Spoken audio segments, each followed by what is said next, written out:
Hello and welcome to Church and State with Stephen Kokx. This is a show dedicated to all things Catholicism, all things politics, and everything in between. Well, you'd have to be living under a rock for the last few months to not know, or at least to not have heard of, today's guest. Since the conclave, there has been what we might call a bomb that's gone off, a bomb that has caused many casualties in the traditional Catholic movement. But there are, thanks be to God, a few survivors. Today's guest is one of them. On our Substack blog last week, we published an article about this topic titled Alternative Trad Media Cannot Be Stopped. We do hope you will check that out. In it, we wrote that there is an emerging media landscape taking place, albeit a very small and disjointed one, that is loosely composed of a wide range of persons from various segments of the traditional movement. Collectively, these pockets of resistance are forging ahead by obliterating taboos and breaking new ground with conversations that need to be had. And in response, all that the neocon and neotrad establishment can do is call us names to try to keep us down, which they won't succeed in. Today's guest, who goes by the name Catholic Esquire, is one of these truth-telling voices. He has been active on Twitter, but also YouTube, where he has been publishing some great, excellent commentary on Leo as well as Vatican II. To us, this indicates he's someone interested in telling the truth during a time when telling the truth has become a rare commodity. Before bringing him on, I want to say to all of you conspiracy theorists out there that he and I have not met. None of this is planned. I hope you will watch this show and this exact episode with hope for the future. Again, as best we can tell, we have entered a new era of traditional Catholic media and reporting, one where fewer voices will be speaking out, but one where it does appear those voices will be speaking more loudly, which makes this conversation all the more important, and we look forward to having it. So without further ado, I want to welcome to the broadcast Catholic Esquire. Thank you for being here very much. Hi, Stephen. Thanks for having me on. Yeah, it's wonderful to have you here. I know a lot of people are probably very excited for this program and to hear from you. And first, I want to just ask, off the bat, where am I going wrong there or right in the monologue? Does it seem to you that Catholic Inc. has imploded, maybe have been infiltrated even? Because it does seem like there's a lot of smaller voices now that are doing the heavy lifting, where in the past 12 years, it was sort of ubiquitous to call out the errors of what's going on in the Vatican. Yeah, no, I think I agree with you that there's these much smaller voices now. I mean, this has been made possible with YouTube, with Substack, what we're doing now. So there's sort of the written component to it. You have the video component, and anybody. It's true, for good or for worse, anybody can sit down behind, the dad behind the camera, as they say. Anybody can sit behind a camera and just start talking and publishing. But what's interesting is that really content is king, because you can sit behind a camera like this and publish whatever you want, and you still have to have people watch it, and it still has to be good content. Otherwise, it's going to sit there and go nowhere. And what's interesting is that people that no one's ever heard of before. I mean, I know that's the case for me. I mean, I'm a nobody, but people have never heard of before, who don't have a lot of theological degrees behind their name and a bunch of letters, and all of a sudden, people like that are getting a voice that they never had before, because the content is coming out is good, and I think that, I don't know about you or how old you are, but I grew up listening to Rush Limbaugh, and I was always a big Rush fan. And one of the things that I Rush, always baby. yeah, one of the things he always said that stuck with me was content is king. He would always say, look, the reason I'm so popular and the reason I'm so good is because of the content. It's not the fancy microphones. It's not the fancy, bumper music. It's not any of all that other stuff. It's the content. And so I think what people like you are doing, Chris Jackson doing, Father Nix are doing, whatever, they're putting out good information. It's helping people understand what's happening in the world and the church today. And they're new voices that people haven't heard before, but it's good. And it's different than what came before. So I think that's what's happening. Yeah, there's a big void, right? That's sort of been created from the vacancy of Trading, where they were doing this sort of. It was, and people want to say, "Oh, you're being negative, you're being critical." It's telling the truth, right? When you have Pachamamas, when you have Amazonian rights, when you have all this stuff, and it's being continued, obviously under Leo, people do not want to be gaslit into thinking, oh, the past 12 years were just an aberration, right? That, we were all mistaken, right? That we don't get these resets, right? We'll talk about this a little bit later. Yeah. And to clarify, I'm not a dad with a camera. I'm just a bachelor with a laptop, Okay. right? So, Okay. Fair we have enough. a bit more freedom here to speak certain issues because. Yeah. But in any case, to your Yeah. point, this content is king. I want to ask you, why are you creating the content, which I again think is fantastic? You Thanks. are, you've been around, it seems, for a while. Your YouTube channel's grown to, I think, over 8,000 subscribers now. You've been active on Twitter. And I noticed you quite quickly after the conclave that you were continuing to speak the truth and doing what Trad Inc. had been doing, right? So, you're continuing what was going on. So why are you doing that? And tell us about why you chose the name Catholic Esquire. What's up with that? Okay. So yeah, I completely just fell into all of this because I became, well, let me give you a little bit of background. So I grew up cradle Catholic, up in the Novus Ordo world, in the Novus Ordo um, milieu, so to speak. My suburban, big suburban parish type of thing. Grew up with the, mainly in the 80s. So we had the guitar bands, the drums, all of that sort of stuff. I went to Catholic schools and never got properly catechized. Um, Unfortunately, I ended up at a Jesuit high school where they not only not catechized me, but ultimately really contributed to me losing my faith. Hmm. And that happened for several years until I came back to the faith. I give all credit to the Blessed Virgin Mary, Our Lady of Fatima, for that. But even then, when I came back to the faith, I went back to the Novus Ordo parish. I thought that's all there was. I had Hmm. no idea Me there were too. still I, people out I, there celebrating Latin Mass. right. I knew the Mass used to be in Latin at some point back when my grandparents were growing up. That's about as much as I knew. And so I had no idea. And I I realized I wanted to get confirmed. And so you could see the Holy Ghost kind of working in my life. And so I got confirmed when I had never been confirmed because no one had told me I needed to be confirmed. Hmm. Because that's a typical, that's just typically how you grow up in a typical suburban Novus Ordo Catholic world in the 1980s and 90s. Right. And I became pretty involved in parish life. I became a teacher in RCIA. I became a marriage prep coordinator and mentor. I became really, really involved in all of this. And then everything just, blows up when you realize what the traditional Latin Mass is. And I fell into that right around shortly before 2020 and COVID and all of that. And It's wow. very, very recent. Wow. Okay. You come pretty far pretty quick then. Yeah, pretty recent, honestly. So it, and then because I was even up to that point, I mean, I was really into, that's why I can speak about a lot of this stuff because I've been to liberal, conservative Novus Ordo parishes. I read probably 90% of the books that Catholic Answers published. I was listening to Catholic Answers every day Yep. for years and years, and like a good solid decade. And I grew up in that. In my faith, I mean, at that point, I already had a family by that time. But um, yeah, when I became exposed to tradition and a lot of the traditional teachings and the traditional Latin Mass, that just opened up a whole new world for me. And I felt like I had to talk about it. I felt like I had to introduce people to this because I knew nothing about it for so many years. Hmm. And that's the reason I originally started the YouTube channel. Was just to say, hey, look, this is what tradition is. This is what the traditional Latin Mass is and why it's so amazing. And everybody should know about this.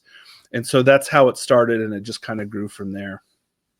Yeah, that is what many people seem to do. They start out in the Novus Ordo and then just come quite rather quickly to the truth after just understanding, hey, there is a whole world that's been robbed of me. Yeah. And I myself started. I was Novus Ordo as well. Worked for the Archdiocese of Chicago, actually in grad school for Cardinal George. And so, but that was 2010, 2011. But within like a year, I started reading Archbishop Lefebvre with a roommate, a friend of mine, and we're watching Bishop Williamson videos online, and that will red pill you really quick. And just started understanding this is a massive crisis. The church is infiltrated, and now potentially tradition is sort of infiltrated. And that's why I think Vatican II, for a lot of people, when they don't study it in depth, they don't understand what it really did. They want to say, oh, well, there's a proper hermeneutic to it, et cetera, et cetera. But that shows to me, you don't really understand the council. You don't understand modernism, where it came from. You don't understand what actually Cardinal Frings and Father Ratzinger and the rest of them were doing by pushing neo-modernist ideas in the second half of the middle half of the 20th century. But that's a good introduction. I guess I'd have to kind of push. What's up with Esquire? What's going on there? And Yeah. I hear So you do know Father David Nix also too, right? yeah. So just by way of background, I am uh, a lawyer by background in the legal field. I was a trial lawyer for many years, and I was just looking for something that was unique. I wanted to harken back a little bit to get something traditional and harken back to that a little bit, um, and I did that. Given the nature of my current position, there's just simply no way or no reason for me to even advertise myself or my name out there. There's just no point. And it really has never been for me about me.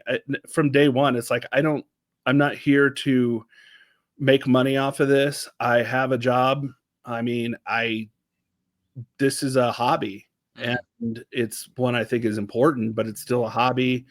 I don't want it really to be about me. What I'm mostly interested in is the content, the substance, and introducing people to new ideas, new concepts, etc.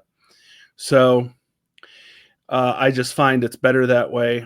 And on the other side of that, I try to avoid talking about other people also. I mm, think that there's a tendency in this type of YouTube world, that channels and people who set up their channels and stuff to make a living or try to become successful off of ripping and bad mouthing other people that they mm-hmm. disagree with. Yeah. Which I'm not afraid to say things I disagree with people, but to actually make that your brand, just Yeah. ripping on other people and then trying to get subscribers off of that, I just don't like Yeah. that. Yeah. So On I that don't make point, it about me, and I try not to make it about other people too. Yeah, on that point, I had to, some people might be angry that I had to shut down the comments on the Substack the other day because I wrote a list of who I thought were some of the leading, counter revolutionaries that I thought in this moment. And in the comment box, people were saying, "Oh, well, this person, that person," and it just seemed to be getting into a food fight, right? And Mm. I have a lot of friends in this whole space, if you will, right? And I want to bring up the blog in just a moment here, but I'm not interested in besmirching any person, right? I don't think any of us are interested in doing that. But we do see themes emerging, right? And we want to push back against that. And it's nothing personal. It's Yeah, about, I think, the church and what our individual duties are, because we've been given different duties and states in life and obligations. And I think kind of what you're hitting at there is what's motivated me too, right? It's just to say, look, this is what I think, what I believe, and I'm willing to engage with anybody. I think the worst thing we can do right now is to gatekeep and to shut people out, because right. as I think Chris Jackson said in a recent interview with me, like, this is the ultimate crisis in the church. We are potentially in an era where, as St. Pius X said, even in the 1900s, early 1900s, like, this is potentially the era of the Antichrist. So what are we doing, bickering with one another? Let's try to find the best answers, or what the answer is, and move from there. And we try to, as best we can, be charitable towards others. So I think it's a really important point you mentioned there. Yeah, I think there's because this is unprecedented. Not that there's never been crises in the church before, but the extent and level of it, I think, is Yeah. something that's unprecedented at this point. And so you have to I think you just have to give people some leeway on this sort of thing. I mean, I know I've learned so much just in the last 5 years, and I have positions now that I never probably would have had 5, 6, 7 years ago. So, you just keep that in mind and understand that people will, if they're searching for the truth, they'll eventually get to it, I hope. And you just give people a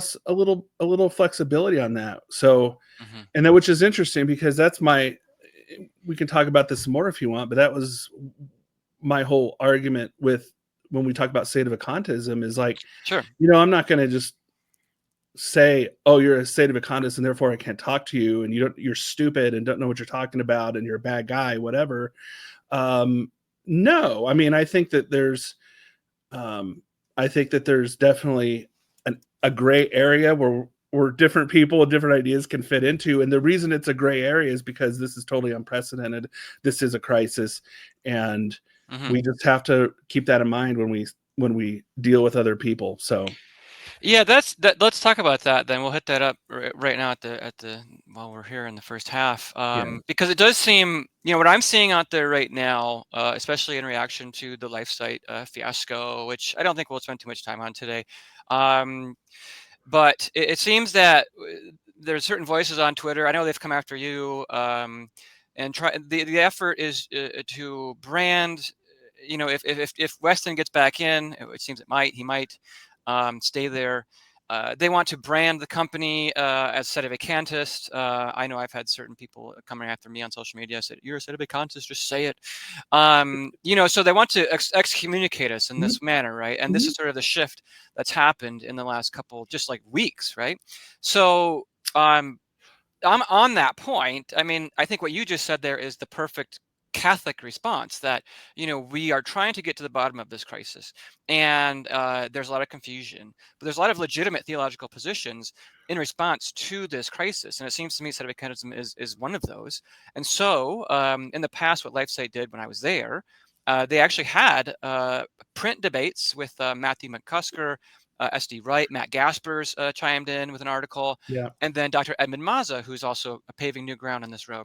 So for me, it seems that they're trying to brand you just like they do in the political world. Oh, you're an anti-Semite, right? Up, end of the line, you're done, right? So they want to do this and fix this label to people, but it doesn't seem to me it's going to work long term because, again, we are pursuing ideas and we want to have the best ideas. And we want to engage in what seems to be try to find a solution to this church to the crisis. So maybe you have some thoughts on all of that as well.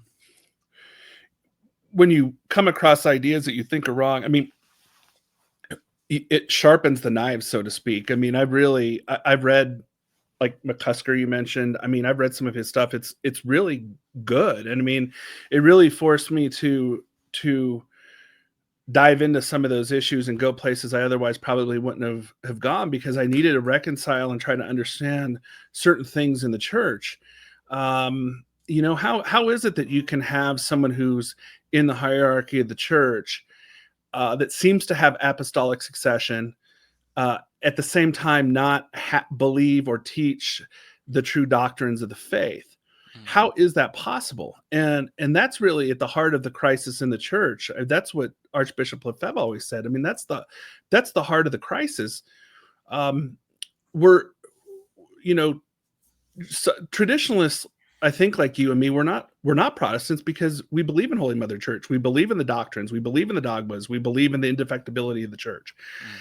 And so then trying to square that with the fact that some individual members of the church who happen to be in the hierarchy and have apostolic succession are at the same time teaching things contrary to what we already know to be true.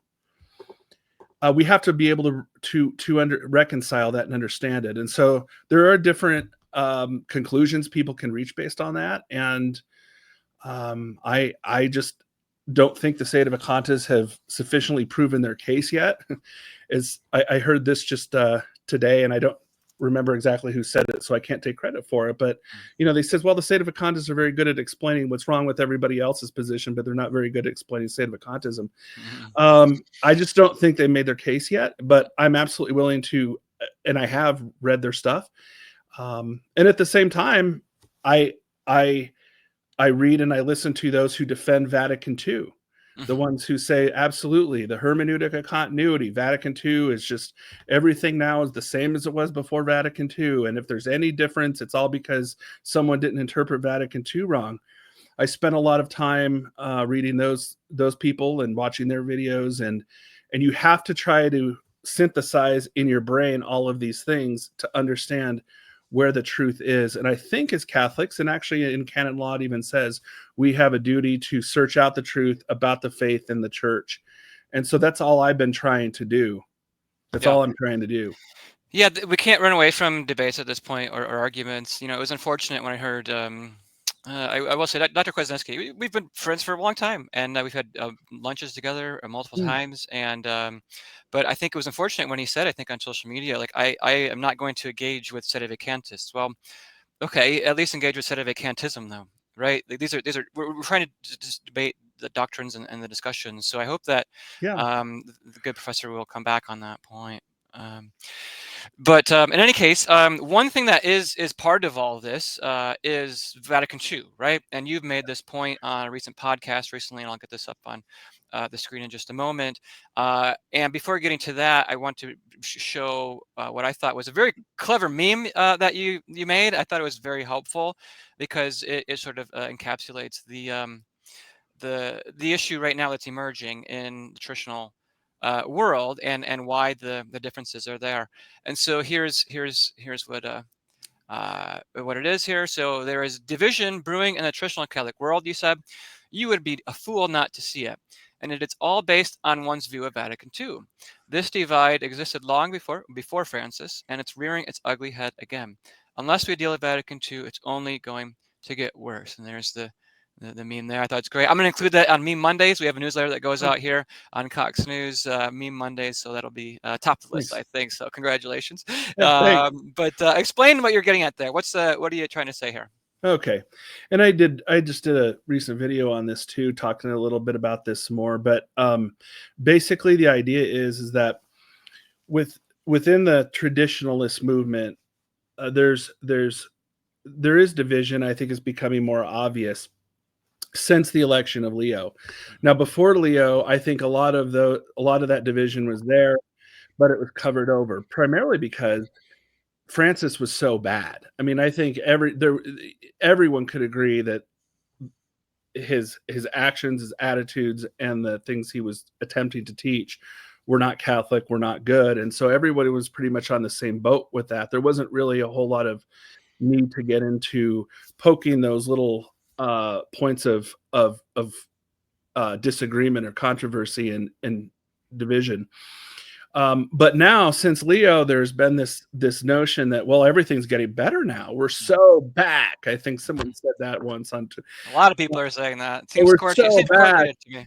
You know, because he kind of looks like a pope. I mean, he dresses like a pope and supposedly knows Latin. I mean, and so the idea is that, wow, you know, maybe this is a new leaf. And so then all of a sudden, there's people like you and me, maybe, who are saying, well, wait a second, I haven't really seen any evidence of change, number one. In fact, I've seen evidence that there's not going to be change from what happened before. And so what is the real root of the issue here? And my only point was, I don't think it's so much Leo himself. I think the real issue is, and it's been an issue that's been going on long before Francis. I think this division existed before that. And it's a division based around how are we going to understand the Second Vatican Council in the life of the church. Because when you actually start talking to people and digging in and drilling down into the issues, you realize that there are a number of people who consider themselves traditionalists, who market themselves as traditionalists, who go promote themselves as traditionalists, are actually perfectly fine with Pope Benedict's notion of hermeneutic of continuity, meaning that they accept the council itself for what it is, and even the documents themselves as being Catholic and imperfectly in line with tradition. Or if they can't square it, then they write it off as being ambiguous. So whenever they get to the point where they can't really square it logically or credibly, it's just, well, it's ambiguous. Mm-hmm. and I was very interested by that, and so I really started digging myself into the documents of Vatican II, and I said, well, there are ambiguities, but not everything's ambiguous here. If you read things the way they're written carefully, you'll see that actually Vatican II opened the door for a lot of the stuff we see today that everyone agrees is really bad. A lot of the liturgical abuses, for example. So I'm like, no, there is a problem with the documents here. And I think there's people like me who think that way. And then there's people who insist on defending the council. And that's where this division and this divide really is. It's always been there. But I think it was just latent during Francis, and now it's starting to rear its head again. That was my Yeah. point. Yeah, I think it's a great point to be made because again, it goes back to, I mean, sort of we've reverted to the Ratzinger years, right? Because there's nice vestments, although there's cracking down in Latin Mass, it seems to continue to go down. But you know, when you have the aesthetics, right? People are easily more tricked, if you will, right? And I think that's what triads are doing right now. They're defending the aesthetics of the Mass, of the Latin Mass, as opposed to the doctrines that it actually represents. And the council has to be, and it always is. It's not the sexiest answer, but that's the battle we have to fight. And obviously there are other things too, right? I mean, on this show we're going to talk about Gen Z Catholics and tradition, and Catholic land movement and health. Those are all really important. But this crisis won't come to an end until the council is dealt with, as you said, properly. And I mean, my view of it, and I do want your thoughts further on this because it's an important topic, is that the council was the first sort of color revolution after World War II, because after World War II, there was the church was like the strongest institution left basically in the world. Yes, obviously the United States and Russia, but the church was one of those three to survive it. And what occurred was that they needed to defang it and to neutralize it because it was, in the 50s. I know there's a lot of people in trads who don't like the 50s. I understand, but you could look at conversion numbers, you could look at popularity and just in culture. You can look at weekly confessional rates, attendance rates at Mass. Annulments were extremely low. There was a lot of upswing, and I think the globalist class saw that, and they said we need to take this institution out and to make it a compliant vassal state. And so, I mean, if you've ever read David Wemhoff's book on John Courtney Murray and how the Time magazine and the U.S. Deep State got involved, and the council was a coup in every sense of the word. And I think, we've been suffering ever since from that because it's, neo-modernism imposing itself onto the faithful through the organs of the church by corrupted clergy. So I don't know if you have any thoughts on any of that, but I think that's my read of things, and I could be wrong, but that's what I'm looking at. No, I think you're right. Like we were really dealing here with a counter revolution. The church has always been counter revolutionary in the sense when you place it up against, say, the French Revolution. I mean, the French Revolution was just a momentous time period in history because it really introduced the world to this notion of liberalism, and it really began to take over the entire world. And the only large institution in the world that was combating it or that could combat it was always and has been the Catholic Church. And because the Catholic Church stands for truth, and liberalism it stands for the exact opposite. And so it was always the church that was supposed to be the counterweight to that, giving the pushback. And in the 19th century, it did. But as Pope Pius X warned us about, we have to, guard our own doors, because otherwise those errors, those types of things can creep in to the church herself. And slowly over the time, the 20th century, that's exactly what happened. Even though Pope Pius X did a nice job of suppressing it when he was alive, nevertheless, that those ideas and those people began to creep back in. And John Courtney Murray, for example, is one of those that brought those ideas in. It was one of the conduits for that. And so by the time you get to the Second Vatican Council, the Second Vatican Council was a revolution, a coup. I like how you say that. It was a coup against the church itself. And it was the point in time when the infiltrators, when those who were committing the mutiny, they institutionalized and they got control of the ship. And that's when it happened. And they immediately went to work to change the church forever. At least that was the idea. Yeah. and that's where it happened, was the Second Vatican Council. So I basically agree with you. I think it's just this whole notion of the church was always supposed to be standing up against what was in the world, and now it's become the opposite. It's Yeah. just simply another Yeah. entity in the world. Yeah. It reminds me of the parable when our Lord sends multiple prophets, right? Sends multiple persons to warn, and then he says, "Oh, I'm going to send my son. They will not kill my son," right? And I look at the popes of the 1800s as those prophets who are saying liberalism, liberal Catholicism, modernism, all these errors are raising up in the church, are bubbling up, and then finally at Vatican II. They slay the mystical body of Christ. They slay our Lord's Son, and the church is therefore overgrown with briars and thorns. And I think that's what we see, the devastated vineyard. And I think now let's maybe turn to a more strategic point in this question, because what is it the argument that maybe trads, yourself, others, should be making at this point? Is it the Vatican II argument that, okay, it was a coup? Is it that Leo is Francis 2.0? Is it that Trad Inc. has caved? I mean, there's a lot of strategic points we could kind of focus on and lean into. What do you think are maybe some of the better ones to focus on, and moving forward? And maybe it's not just one answer, maybe it's all the above, I don't know. But there's a lot of folks who have probably a lot of different ideas on this. I mean, I think we should need to, as a movement, sort of coalesce around at least one or two. Yeah, no, I don't have all the answers, certainly, but my thought on this was, and it's what I've been trying to do, is I do think we have to focus on Vatican II, and how it was revolutionary. What did it change? And one of the biggest answers to that is, yeah, we're talking about doctrine, what we believe, the faith, the dogmas, the doctrines, those things. I think we have to focus on that, because the reality is that, a perfect example is the teaching on the death penalty. It presents such a stark contrast between what we're being told now as the Catholic Church teaching versus what St. Thomas Aquinas, for example, taught. Like, it's so stark, it's so drastic that it shows people how the church supposedly changed from before Vatican II to after Vatican II. So I think it's more important to focus on the doctrines. What are the teachings of the church? How are they different? And how did Vatican II itself go about that process of changing what millions of Catholics actually believe or think the Catholic Church teaches? And because I think it gets to the heart of the matter. And I've noticed that those are types of issues that people don't like to talk about.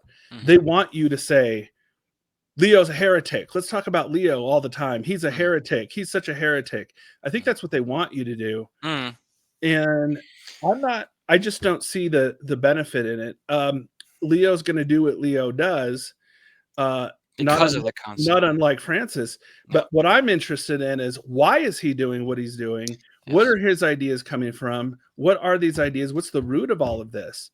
And I said the same thing with Francis too. I mean, with Traditionis Custodes, I said, wait a second. Traditionis Custodes wasn't because he just prefers the new mass to the old.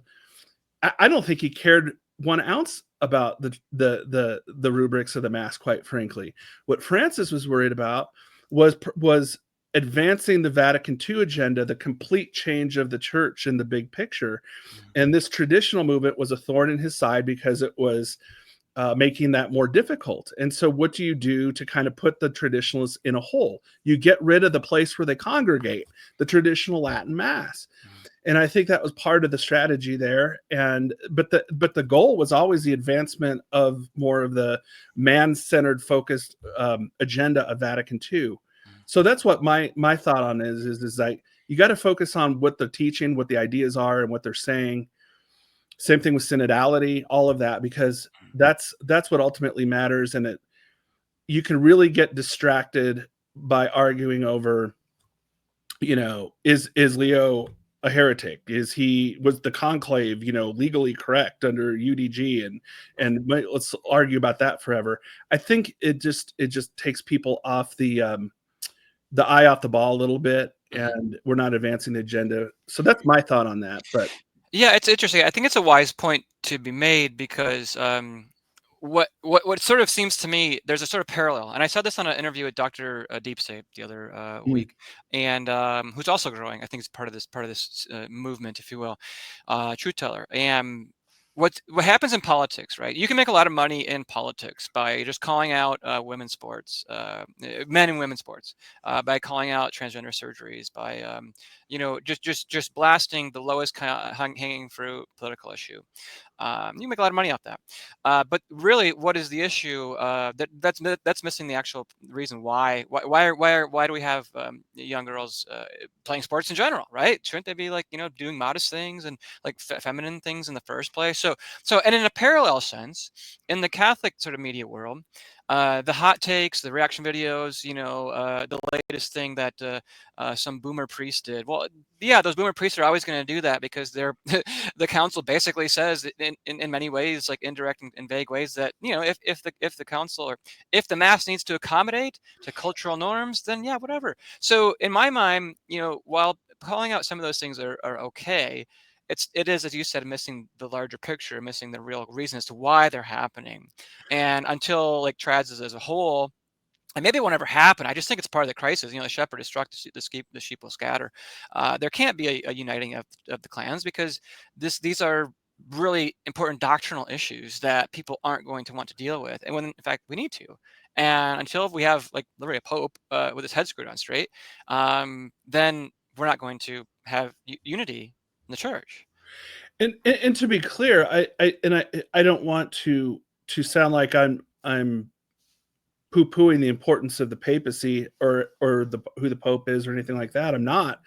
In fact, I mean, it's quite the opposite, because one of the things the modernists are doing, and one of the agenda points of Vatican II, was in fact to deconstruct the papacy, to deconstruct the papal office. Yeah. That's what synodality is. Indeed, the papacy is that vector of unity, so to speak, of who we all have to be behind. So the papal office is, of course, key and essential to our understanding of what it means to be Catholic.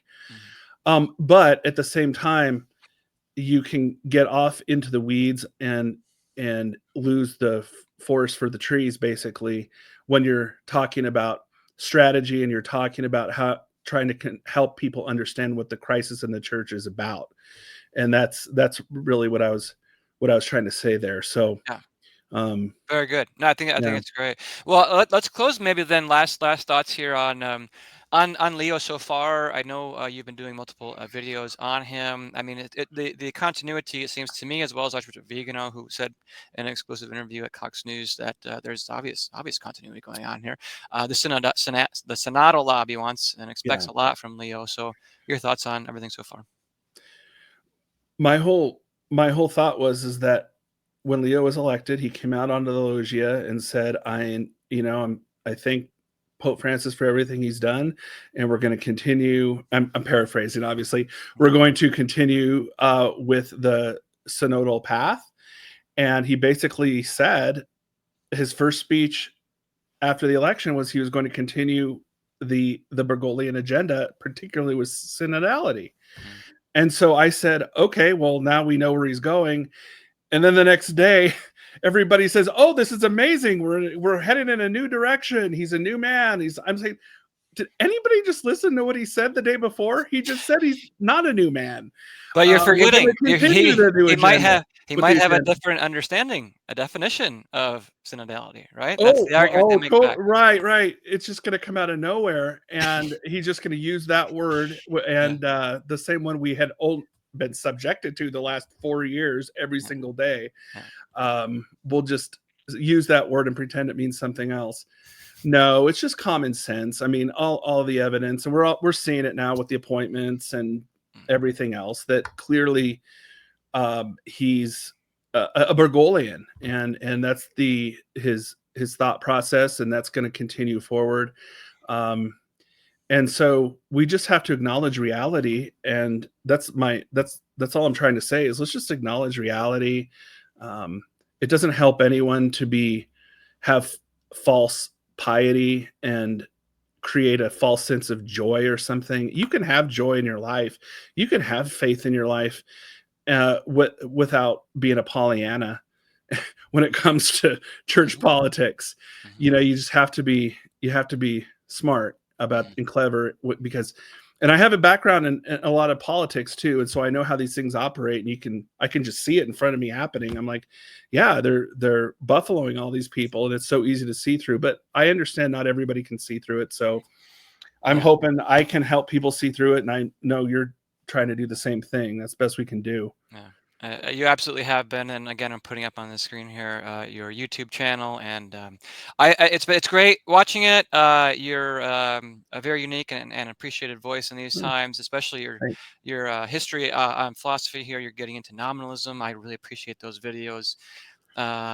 An area that I want to get more into personally.